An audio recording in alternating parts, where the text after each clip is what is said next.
The first thing I want to say is that why is this important?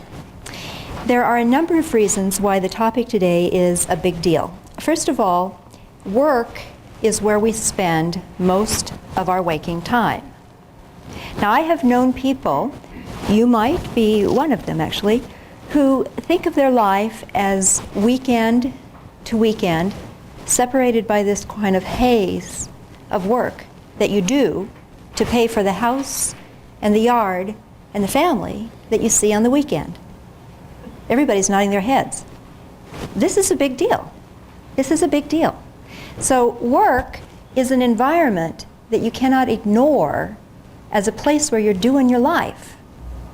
You're not an automaton. We're not machine pieces yet. And it matters how your work is for you. The second piece of that is that work, therefore, will influence the rest of your life. So how many of you on the weekend have no thoughts of work? Right? So the relationships you do at work, the work you do at work, doesn't restrict itself to 5 days a week. So the influence that you have had during those 5 days of doing work influences your whole life. Your life. Furthermore, conversely, the way you are as a personality, the who you were before you started your job, will influence the how you do your work. Right?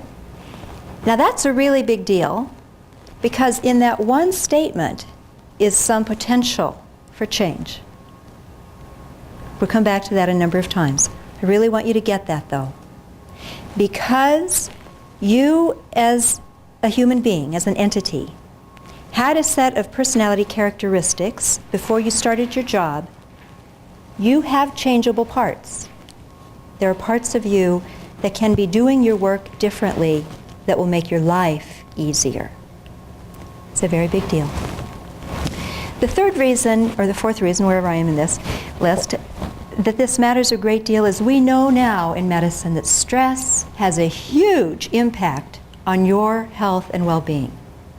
Hans Salai in the 70s raised that as a notion and did some very good research to support the notion. Since then, it is taken as a matter of fact. It's a statement of fact. We have very good data and lots of research that supports a wide variety of ways that stress influences your health and well-being. Cardiac disease, myocardial infarctions, heart attacks happen at a much higher rate in people who are chronically angry.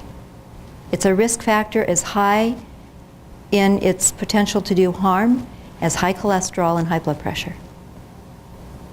And I'm not talking about people who don't just express their anger, I'm talking about people who are angry. We know that stress influences blood pressure. We know now there's a whole field called psychoneuroimmunology. Some of you have heard of that. There are nods going on in the room. What that means, psychoneuroimmunology. It was a big, fascinating discovery many years ago actually, when we found the chemicals in the brain that do the chemical messenger communication, serotonin, adrenaline, norepinephrine, GABA, etc. There's a whole slew of them up there doing their acetylcholine, doing their interneuronal communication. Well, that opened up a venue for a lot further research for medications that we almost take for granted now, most of the antidepressants, for example, and a number of the anti-Parkinsonian medicines and so on and so forth. Relatively new information is that on the white blood cells, those cells that fight disease in the body, there are receptor sites for those same neurochemicals that we used to think were restricted to the nervous system. So what is that telling us? Well, of course, we wanted to know, what the heck does that tell us? What has been found as one simple thread that makes a big deal is that when a person is stressed, when a person is in a highly aroused flight or fight response mode, the immune system is down-regulated.